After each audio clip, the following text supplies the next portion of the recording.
কেমন আছেন আপনারা সবাই? আজকের ভিডিওতে আপনাদের সবাইকে স্বাগতম। আজকে বেশ ঠান্ডা পড়েছে, তো বসে আছি একটা বাস কাউন্টারে। চিন্তা করলাম আপনাদের সাথে কথা বলি। তো আজকে যে বিষয়টা নিয়ে কথা বলতে চাই সেটা এখনকার সময়ে যারা বিদেশে পড়তে আসতে চান তাদের কি বলে খুবই চেষ্টার একটা জায়গা এবং খুবই কনফিউশনের একটা জায়গা। সেটা হচ্ছে যে এখন যেহেতু আর্টিফিশিয়াল ইন্টেলিজেন্সই খুবই পপুলার, তো অনেকেই স্টেটমেন্ট অফ পারপাস অর্থাৎ এসওপিটা চ্যাট জিপিটি বা অন্য কোনো এআই টুল দিয়ে লিখতে চান। তো সেইটা আসলে ঠিক কিনা বা সেইটা আসলে লেখাটা কতটা যুক্তিযুক্ত বা আমরা আসলে চ্যাট জিপিটি দিয়ে আমাদের এসওপি লিখতে পারবো কিনা সেইটা নিয়ে কথা বলতে চাই। চলুন মূল ভিডিও শুরু করি। আচ্ছা, স্টাডি পারমিটের ক্ষেত্রে আমি হচ্ছে গিয়ে আগেই বলছি যে আসলে এসওপিটা আমার এসওপির আলাদা একটা ভিডিও আছে, আপনারা মানে ভিডিওর ডিটেলসে গিয়ে চাইলে দেখে আসতে পারেন।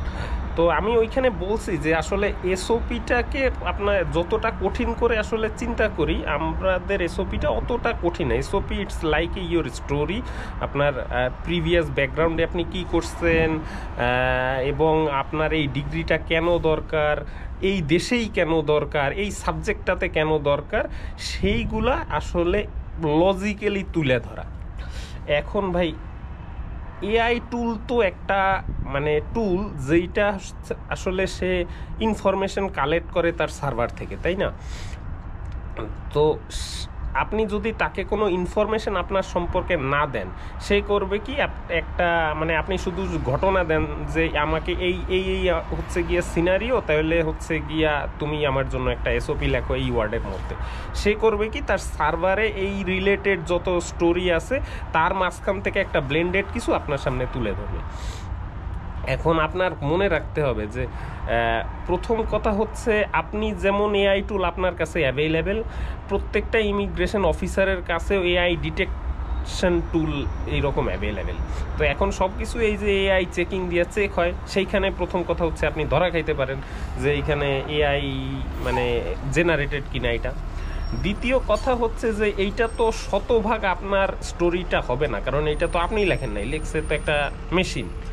তো এইটা ন্যাচারালি আপনার স্টোরি হবে কিনা সেই ব্যাপারে 100% শিওর না।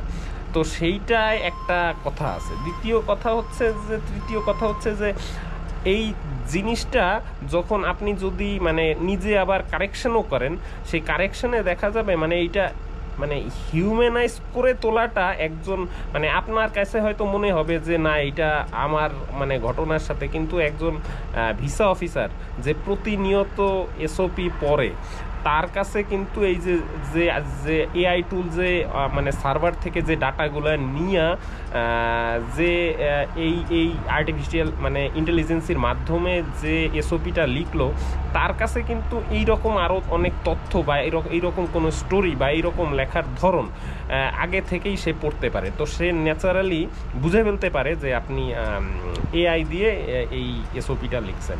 এবং এটা যদি ভিসা অফিসার বুঝে ফেলে, সে কোনো রকম সন্দেহ ছাড়াই সে আপনার ভিসাটা রিজেক্ট করে দেওয়ার সম্ভাবনা সবচেয়ে বেশি। তো এআই আপনার এক্সাম্পল থাকতে পারে, আপনি বলতে পারেন যে ভাই অমুকে লিখছে, সে তো ভিসা পেয়ে গেছে, তার মানে এআই দিয়ে মানে চ্যাট জিপিটি দিয়ে এসওপি লেখা যায়। চ্যাট জিপিটি দিয়ে এসওপি লেখা যায় সেটা ঠিক, আপনি ভিসা পাইয়া গেলে আপনার কপালও ভালো, কিন্তু এইখানে একটা বড় রকমের ঝুঁকি থাকে। এখন আপনি সেই ঝুঁকিটা নেবেন কি না it's completely up to you.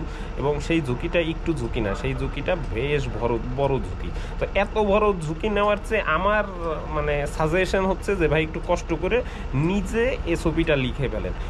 SOP একেবারে নিজের এসওপিতে যদি দুই একটা বানান ভুলও হয় আপনি নিজে লিখলে তাইলেও সেটাই সমস্যার কিছু নাই, কিন্তু এইটা যেন মানে কি বলে আপনার টাচ থাকে, আপনি যেন মানে আপনার ইমোশন টাচ করে। আমি সবসময় বলি সেই জন্য সেটা এটা একটা গল্প এবং এটা একটা স্টোরি, ওয়ান কাইন্ড অফ নিজের উপন্যাস টাইপস। তো সেইটা নিজে যদি একটু কষ্ট করে আর দুই পাতার এসওপিটা একটু লিখে ফেলেন, এআইয়ের সাহায্য ছাড়া সেইটা আপনাকে অনেক বড় ঝুঁকি থেকে বাঁচাবে। সব কিছু করলেন, কিন্তু এই কষ্টটুকু বাঁচাইতে এআই দিয়ে এসওপি লেখা যদি আপনার ভিসাটাই রিজেক্ট হয়, তাহলে এই আনুষাঙ্গিক অন্য অন্য কষ্টের কি দাম থাকলো, তাই না? তো আশা করি আমার পয়েন্টটা বুঝতে পেরেছেন। ভিডিওটা যদি আপনাদের উপকার হয় একটা লাইক দিয়ে দিবেন, চ্যানেলটা সাবস্ক্রাইব করতে পারেন। আমার মনে হয় যে কানাডা ভিসা অ্যাপ্লিকেশন প্রসেসের অলমোস্ট অনেক প্রশ্নের উত্তর আমার চ্যানেলে আছে। এই ভিডিওগুলা যদি আপনার দরকার হয় বা আপনার সাথে অন্য অন্য কারো দরকার হয়, তাদের সাথে শেয়ার করতে পারেন। আজকে এ পর্যন্তই, অন্য কোনো দিন অবশ্যই কথা হবে অন্য কোনো ভিডিওতে। সে পর্যন্ত সবাই ভালো থাকবেন। কোন ভিডিওগুলো দেখতে চান কমেন্ট বক্সে অবশ্যই জানাবেন।